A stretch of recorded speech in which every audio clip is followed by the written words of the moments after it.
사무엘하 2장 12절부터 23절 말씀 마음을 집중하시고 함께 읽어보십니다. 느레의 아들 아브넬과 사울의 아들 이스보셋의 신복들은 마하나임에서 나와 기브온에 이르고 스루야의 아들 요압과 다윗의 신복들도 나와 기브온 못가에서 그들을 만나 함께 앉으니 이는 못 이쪽이요 그는 못 저쪽이라.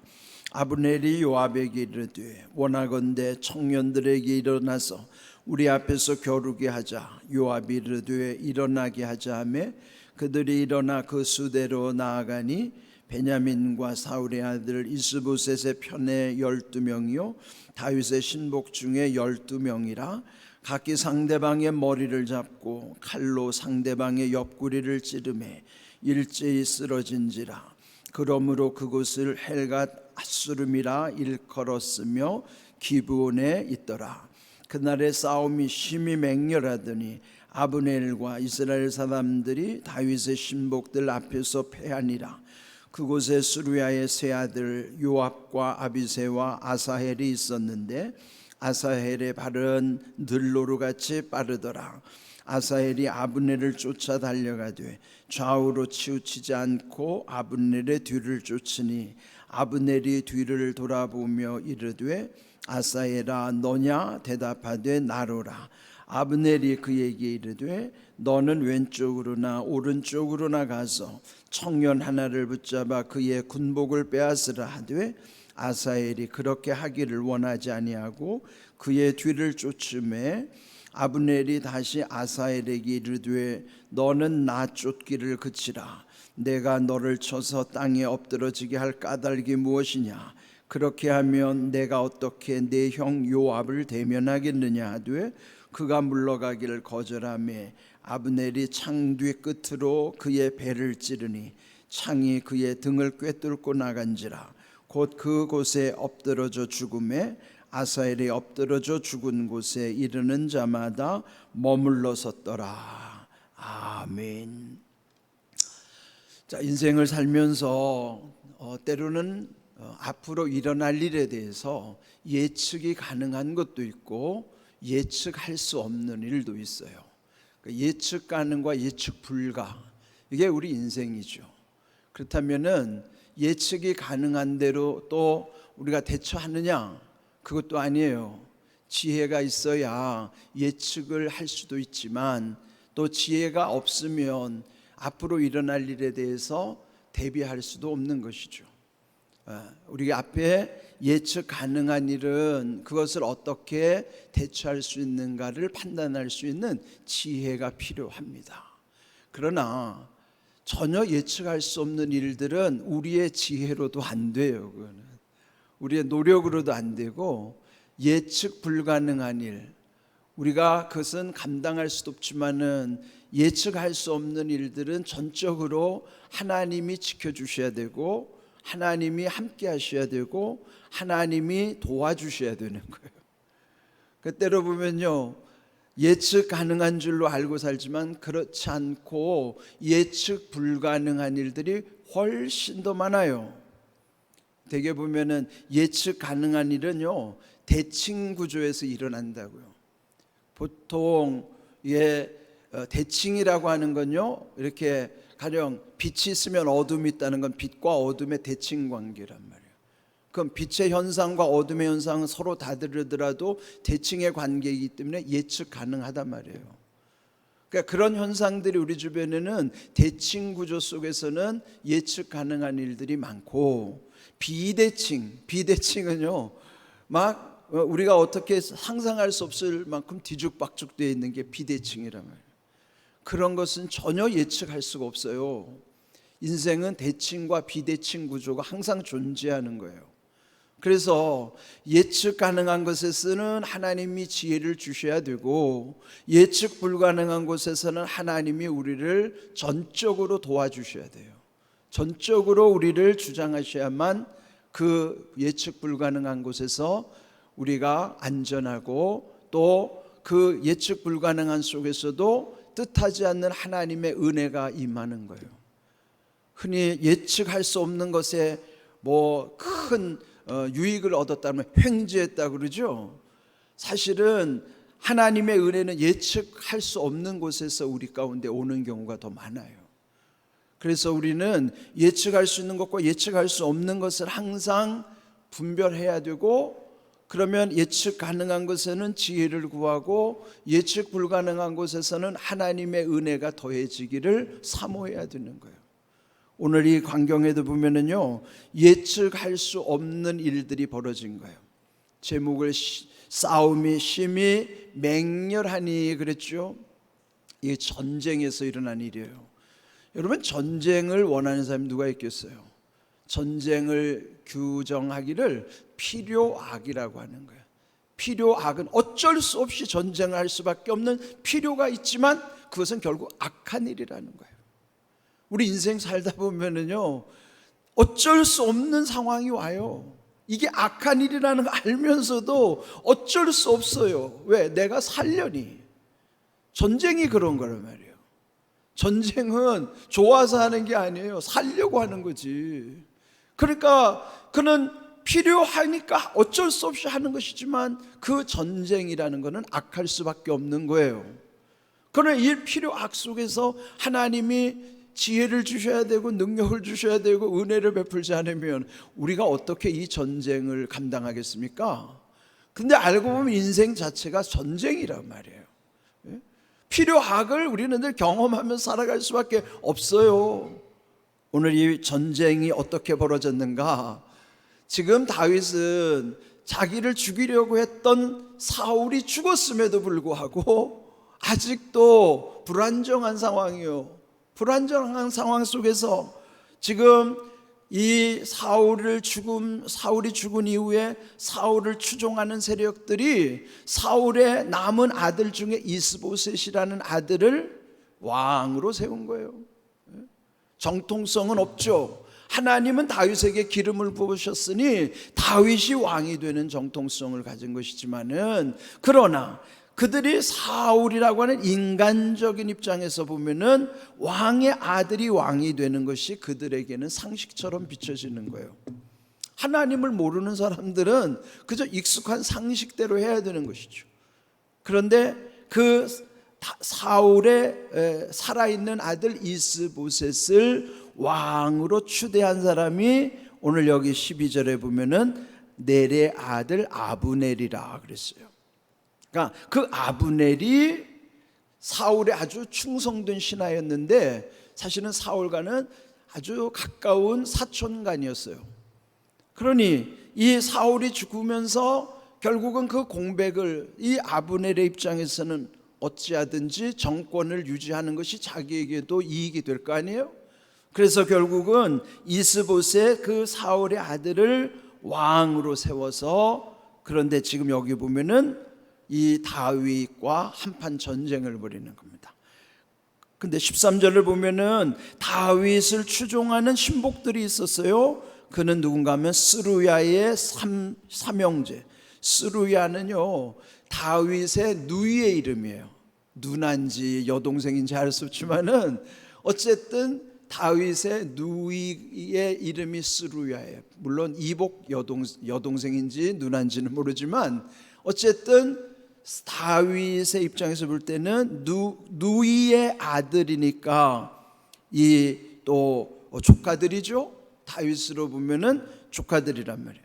그런데 그 삼형제 요압뿐만 아니라 여기에 보면은 그 삼형제 이름이 나와요.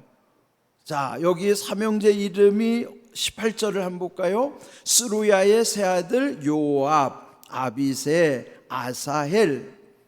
이 스루야의 세 아들이 다윗의 최측근에서 다윗을 경호하는 임무를 맡고 있는 거예요.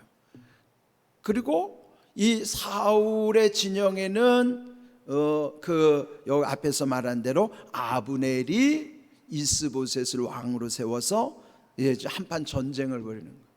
그런데 처음에는 아브넬이 요압에게 제안하는 거예요. 물론 아브넬은 사울의 신복이었고 요압은 다윗의 신복이죠.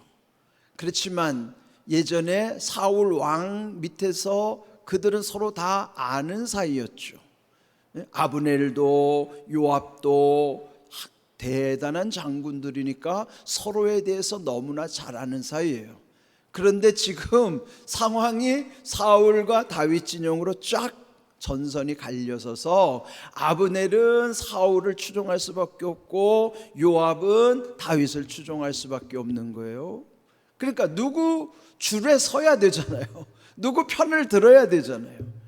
이게 참 편을 가른다는 것, 사실은 이들은 하나가 돼야 될 사람들인데 어쩔 수 없이 이렇게 편을 가를 수밖에 없는 이런 상황이죠. 그래서 이들이 이제 한번 붙어야 되는데, 여기 아브넬이 요압은 이 다윗의 측근이죠. 그에게 제안하기를, 우리가 다 싸울 필요가 뭐 있냐, 12명 용사를 뽑아서 12명만 싸우게 하자. 그러니까 이 이제 대표 선수들 12명을 내보내서 12명과 싸우게 하자 말이에요. 그러니까 예전에는 다윗과 골리앗 싸움도 그 대리전이잖아요. 다 싸우는 게 아니고 장수들끼리 싸웠는데, 여기 지금 상황에서는 각 진영에서 12명을 내보내서 그들로 싸우게 하자.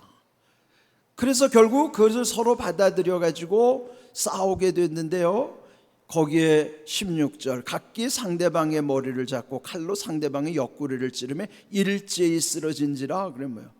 일제히 쓰러진지면 12명이 다 죽은 거예요. 다 서로를 죽이고 죽다 보니까 12명이 누가 이겼다고 할 수 없을 정도로 다 그렇게 허망하게 죽게 된 것이죠. 그런데 여기서 보면은 16절 17절 보면은, 그날의 싸움이 맹렬하더니 아브넬과 이스라엘 사람들이 다윗의 신복들 앞에서 패하니라.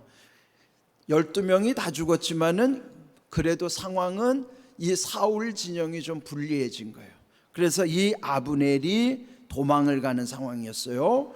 자, 그러면은 이 오늘 제목처럼 싸움이 심히 맹렬하더니라는 건 뭐예요? 12명씩 내보내서 그게 끝난 게 아니라 이제는 추격전이 벌어지는 거예요. 그럼 뭐예요? 걷잡을 수 없을 정도로 싸움이 심히 맹렬했더라. 그러면 여러분, 이게 극단적인 상황이거든요. 전쟁도 위험한 상황이지만은 전쟁에서 심히 맹렬해졌다고 하는 건 뭐예요? 물불을 안 가리고 싸워야 되는 거예요. 여러분, 살다 보면은 물불을 안 가리고 살 때 있잖아요. 그게 좋은 거 아니에요. 물과 불을 가려야지. 물불을 안 가리고 했다면 그거 우리가 흔히 뭐라 그래요? 속된 말로 눈에 뵈는 게 없다는 거예요. 눈에 보여야지. 눈에 뵈는 게 없으니까 그냥 함부로 하고요, 죽을 줄도 모르고 달려들고, 이게 지금 멈춰야 될 때인지 앞으로 돌격해야 될 때인지 이게 뭐 구분이 안 되는 거예요. 여러분, 물불을 안 가리는 거 좋은 거 아니고요, 눈에 뵈는 것이 없는 것은 이게 위험한 거예요. 우리 흔히 그러잖아요. 근데 자기를 돌아보지 않고 상대방을 지적할 때면, 이게 눈에 뵈는 게 없어? 무슨 말이에요? 상대방을 지적할 때 쓰는 말이에요. 자기도 지금 눈에 뵈는 게 없으니까 그런 말을 하죠. 여러분, 이게 남한테 할 말이 아니에요.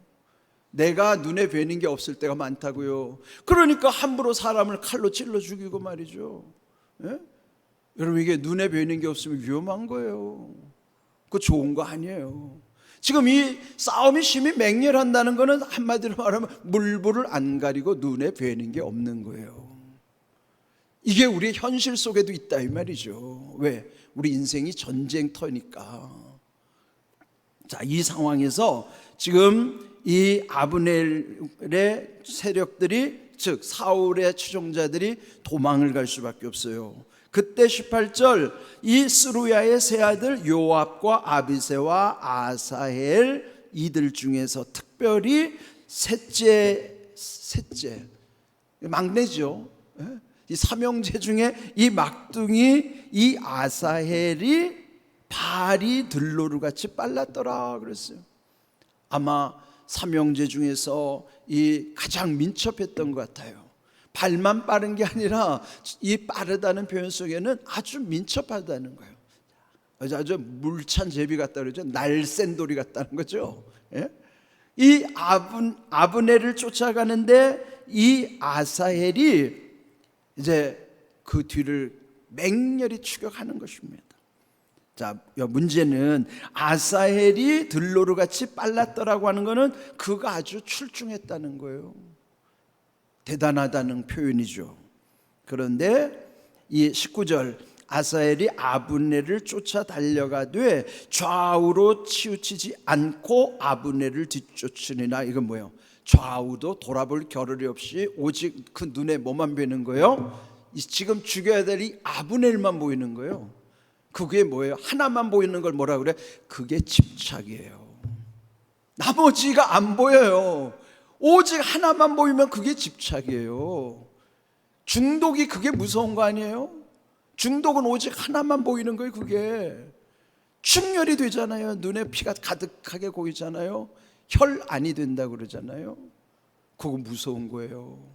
지금 여기 이 아사헬이 아브넬을 쫓아가는데 좌우로 치지 않고 아브넬을 뒤쫓아가는 거예요. 집착해서 지금 계속 달려가면서, 그런데 20절 여기에 보면 대화가 이루어져요. 여기 지금 말씀에 기록하니까 대화를 해놓은 거지 지금 대화할 상황도 아니에요. 근데 어쨌든 주고받는 말이 있어요. 아브넬이 도망가면서도 뒤를 돌아보았더니 아사헬이 쫓아오는 거예요. 그래서 아사헬아 너냐 그랬더니 나로라 대답하면서 아브넬이 또 말하기를 너는 왼쪽으로나 오른쪽으로나 가서 청년 하나를 붙잡아 그의 군복을 빼앗으라. 그러면 아무 병사나 하나 체포해서 군복을 베껴서 가면 네가 그래도 뭔가 이렇게 공훈을, 그러니까 뭔가 인정받을 거 아닌가? 그냥 그렇게 만류하는 거예요. 나를 쫓아오지 말고 다른 청년 하나를 붙잡으라 그랬더니 여기에 그거를 듣지 않고 계속 뒤를 쫓아가다가 22절 아브넬이 다시 아사엘에게 말하기를 너는 나 쫓기를 그치라. 이게 뭐야? 멈추라 이 말이에요. 멈춰라. 그런데도요 멈출 수가 없는 거예요. 나 쫓기를 그치라. 내가 너를 쳐서 땅에 엎드러지게 할 까닭이 무엇이냐? 그러면 내가 너를 죽일 까닭이 무엇이냐? 그렇게 하면 내가 어떻게 내 형 요압을 대면하겠느냐? 이렇게 말하는 거 보면은 지금 이 아사헬의 형 요압과도 이 지금 아브넬은 잘 아는 사이라는 거죠. 내가 너를 죽이면 네 형을 어떻게 보겠냐 말이야. 네 형 볼 내 면목이 없다. 그렇지만 어떻게 하겠어요? 자기가 안 죽이려면 결국은 죽일 수밖에 없죠. 그래서 결국은 그 창 끝으로 그의 배를 찌르니 창이 그의 등을 꿰뚫었다. 관통했어요. 그래서 결국은 엎드러져 죽었어요. 자, 이게 오늘 문제예요. 싸움이 심히 맹렬할 때 뭐예요? 배우는 게 없고 하나만 집착하다가 죽지 말아야 되는데 결국은 이렇게 허무하게 끝나는 이 아사헬의 인생, 이게 남의 모습이 아니에요. 우리도 이렇게 산다니까요. 이렇게 살다가는 나도 죽는단 말이에요. 성경이 왜 이렇게 말씀하시는가? 아사헬을 통해서 너는 멈춰야 될 때 멈추라 이 말이에요. 계속 직진하다가 너도 죽는다 이 말이에요. 우리 인생은 멈춰야 할 때를 아는 것이 지혜입니다. 그런데 집착하면은 그거 몰라요. 왜? 눈에 뵈는 게 없으니까. 여러분, 우리는요 눈에 뵈는 게 없다고 하면 그걸 하나님을 잊어버린 순간이란 말이에요. 하나님을 늘 기억하고 하나님을 의지하고 하나님을 두려워하면요 눈에 뵈는 게 없을 수가 없어요. 하나님을 기억하는 것과 하나님을 의지하는 것이 우리가 안전하는 길이고 제대로 인생을 사는 비결이에요. 근데 문제는 여기서 뭐라고 성경이 기록했는가? 23절 끝에 보면은 아사헬은 멈추지 않았다가 죽었는데 아사헬이 죽은 곳에는 거기에 오는 사람들마다 거기에 다 머물러 섰더라, 멈췄더라 이 말이에요. 그게 뭐예요? 후대에 교훈을 남긴 거예요. 뭘 교훈을 남겨요? 멈춰야 한다는 것을 후대에 교훈을 남겨준 거예요. 정령 멈춰야 될 아사엘을 멈추지 않았다가 죽었는데, 거기에 죽었던 것에 거기에 이제 신화가 전해지겠죠. 설화가 남았겠죠. 거기 기념비가 남았겠죠. 살아있던 사람들은 그의 글을 통해서 교훈을 얻은 거예요. 그래서 거기서 머물렀다, 섰더라 이 말이에요. 남에게 교훈을 줘서 좋기는 하지만 우리 인생이 이렇게 어리석은 모습이 우리에게 다 있어요. 나에게도 있어요. 다 있어요. 우리는 한없이 어리석고 미련한 인생입니다. 그래서 우리가 깨닫기가 어려워요. 그러니 분별을 하기는 더 어렵죠. 어떻게 할까요? 아까 말씀드린 대로 대칭 비대칭 인생 구조 속에서 예측 가능한 것에 지혜를 구하시고 예측 불가능한 것에 하나님의 은혜가 있기를 늘 사모해야 돼요. 그래야 제대로 살 수가 있고 온전한 삶을 이루어갈 수 있는 거예요. 새벽마다 여러분 이런 거 깨달아질 때마다 이거 그냥 글 속에 있는 이미지로 생각하지 마세요. 내게 주시는 하나님의 음성으로 듣고 내가 이 말씀 붙잡고 살아가야 나는 이런 실수, 이런 과오를 범하지 않는 거예요. 여러분, 하나님께서 주신 이 귀한 말씀의 경각심처럼 멈춰야 할 때 멈출 수 있는 지혜, 예측 가능과 예측 불가한 인생 속에서 하나님께서 주시는 지혜와 은혜를 여러분들 힘있고 누리는 삶이 되기를 주님의 이름으로 축복합니다. 아멘.